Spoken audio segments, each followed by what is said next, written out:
Análisis de noticias. En abril, el ministro de Defensa chino, Wei Fenghe, anunció en una reunión con el jefe de la Marina pakistaní que Beijing estaba abierto a proveer garantías de seguridad para su proyecto de inversión insignia, la iniciativa Un Cinturón, Un Camino, UCUC.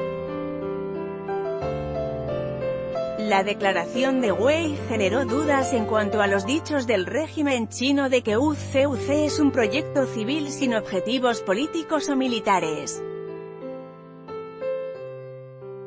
También conocida como la iniciativa Cinturón y Camino, UCUC fue anunciado en 2013. Se trata de inversiones entre unos 4 a 8 billones de dólares, la mayoría en infraestructura como carreteras y represas, en docenas de países por Asia Central, Asia y otros lugares. El líder chino Xi Jinping y el presidente de Rusia Vladimir Putin, IZQ, en una cumbre por la iniciativa Un Cinturón, Un Camino en el Centro Internacional de Conferencias en Lago Yanqi, al norte de Beijing el 15 de mayo de 2017. Lin Tao-san, AFP, Getty Images, UCUC atrae a los gobiernos de países más pequeños que no tienen la riqueza, estabilidad política o reputación internacional necesaria para obtener préstamos en circunstancias normales. Sin embargo, el proyecto ha sido criticado por profundizar la corrupción en países con instituciones débiles, por ser una amenaza a la democracia y por beneficiar a las compañías chinas en vez de servir a intereses locales. Muchos observadores, analistas y personas de países que reciben inversiones chinas han tenido por largo tiempo preocupación de que UCUC no sea más que la apuesta de China para construir un bloque de poder, usando su poder económico en naciones más pequeñas y menos desarrolladas para luego subvertir sus instituciones a fin de que sirvan a los intereses políticos de la autocracia comunista. Otra posibilidad más siniestra es que el desarrollo de métodos avanzados de tecnología de policía y vigilancia por parte del Partido Comunista Chino prolifere más fácilmente en otros regímenes represores y están ya involucrados con Beijing mediante la economía. Una elección reciente en Malasia tuvo como ganador al primer ministro Mahathir Mohamad de 92 años, quien pudo expulsar al partido que gobernó durante 60 años. Malasia es un país del sudeste asiático, donde las compañías chinas con apoyo estatal han invertido más de millones en varios proyectos, entre ellos una vía ferroviaria costera y una línea de gas. La campaña de Mohamad se basó en una plataforma anticorrupción y planteó dudas hacia las grandes inversiones chinas, entre ellas la iniciativa inmobiliaria Ciudad Bosque, donde la mayoría de los compradores no fueron locales, sino chinos. El 16 de mayo, el Financial Times escribió citando a Eugen Paracuelles, un economista que trabaja en Singapur para Nomura Securities de Japón, que la elección de Mahathir podría moldear la forma en la que Malasia lidia con la influencia china. Es difícil decir si los proyectos serán cancelados o no, como mínimo, podrían ser demorados significativamente. No hay proyectos aprobados por el momento, dijo Paracuelles al Financial Times. Prosperidad en la que ganan todos o cooperación en la represión. El régimen chino enfrenta una creciente disconformidad civil e inestabilidad política a medida que el PBI desacelera. Los catalizadores de estos desafíos internos son acciones que toman los gobiernos extranjeros, como los altos aranceles de importación propuestos por el presidente Trump para corregir desequilibrios comerciales del pasado, o las sospechas sobre el poderío militar del PCCH, que se refleja en las amargas relaciones entre Beijing y los países vecinos como Japón, Vietnam e India. Según Xie Tian, profesor de negocios en la Universidad Aiken de Carolina del Sur, el régimen chino exporta al extranjero protecciones laborales por debajo del estándar y sobrecapacidad industrial, para construir fuerza geopolítica en Asia. De hecho, el PCCH está exportando su ideología comunista y su sistema comunista de gobierno, dijo Xie en una entrevista con La Gran Época.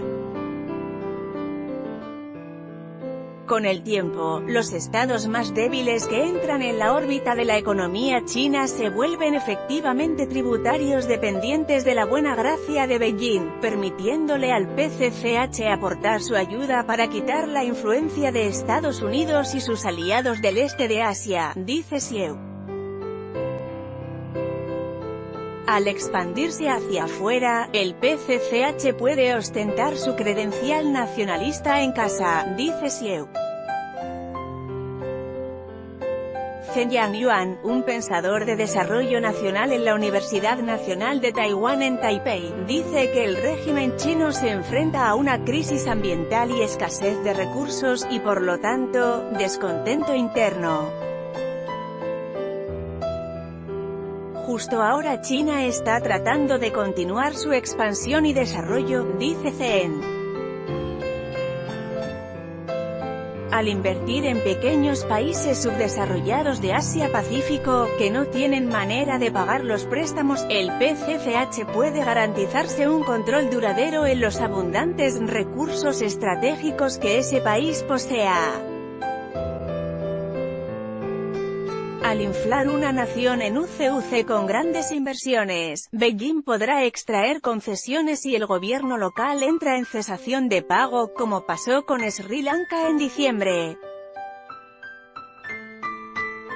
Cuando el gobierno de Sri Lanka tuvo dificultades para pagar una deuda de $1.500 millones que le debía a inversores chinos, puso al estratégico puerto de Hambantota a préstamo por 99 años a una gran compañía china de Hong Kong. Aunque el gobierno de Sri Lanka ha asegurado que Hambantota no será usado con fines militares, la reciente declaración del ministro de Defensa chino Wei sugiere que Beijing mantiene esa opción abierta.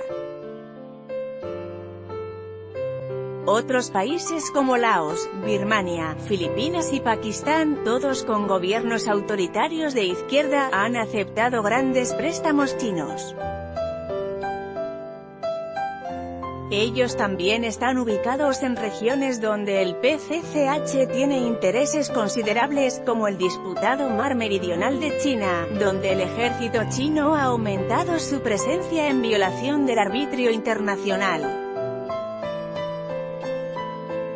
El puerto Gwadar, parte importante de la iniciativa Un Cinturón, un camino en Pakistán, en una imagen de octubre de 2017.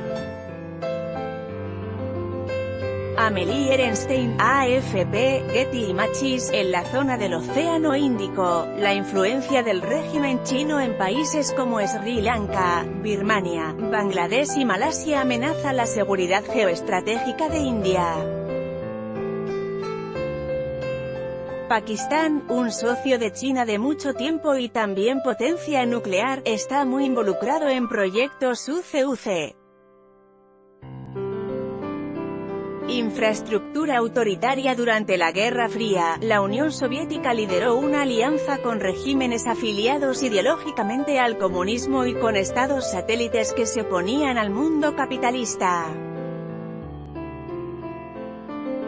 Quizá el Partido Comunista Chino haya aprendido la lección de no involucrarse en combates ideológicos abiertos con el resto del mundo, y por eso representa sus relaciones con el extranjero y objetivos internacionales como pragmáticos y orientados al desarrollo. La propaganda de fuentes chinas y de afuera han contrastado siempre el enfoque de China con la política exterior de Estados Unidos, el cual, como custodio efectivo de la ley y el orden internacional, ha tenido que lidiar con extensas acusaciones de hegemonía, imperialismo y otras. La aparente falta del componente militar o ideológico de un cinturón, un camino y otros proyectos de inversión chinos oculta la naturaleza del cálculo estratégico de Beijing. A fines del siglo XX, muchos en el mundo occidental albergaban esperanzas de que la China comunista se movería inevitablemente hacia el cambio político, mientras se abría hacia el mundo exterior con reformas de mercado. Durante toda la década de los 90, Estados Unidos le concedió a China relaciones comerciales favorables, ayudando al crecimiento económico y desarrollo tecnológico. Pero en vez de liberalizar, el Partido Comunista Chino redobló la represión sistemática de disidentes, minorías étnicas, grupos religiosos y otros aspectos de la sociedad civil. Mientras tanto, lo que el PCCH llama «socialismo con características chinas», juntar capitalismo con autocracia, ha propiciado una rampante corrupción sistémica y graves desequilibrios económicos. Una gigante burbuja inmobiliaria y creciente deuda pública amenazan con una crisis financiera, una preponderancia de capital encerrado en empresas estatales o conectadas estrechamente con el partido ha producido una sobrecapacidad industrial a gran escala.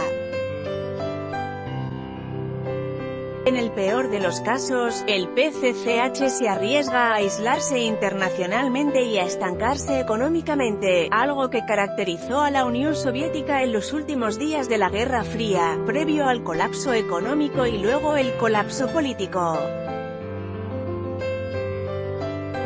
La corrupción, un vicio endémico del sistema político totalitario del PCCH, aceita las inversiones de UCUC en el exterior, ya que Beijing se involucra en países con gran corrupción donde las instituciones democráticas son débiles o inexistentes. En Asia Central, una región que fue parte de la Unión Soviética, UCUC ha estado asociado con la corrupción de liderazgo local.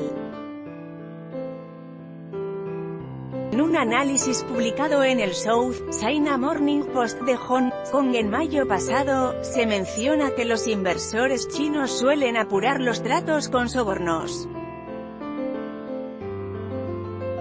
Zhen Yangyuan, académico taiwanés, sostiene que el régimen chino preferiría que sus vecinos fueran autocracias propensas a los sobornos, en vez de democracias limpias e independientes.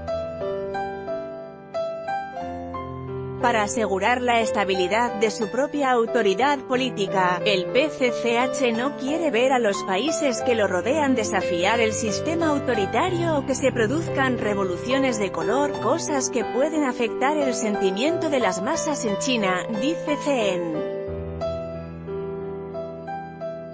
El objetivo del PCCH es tener bajo control a la política y economía de sus vecinos, a través de la Gran Época.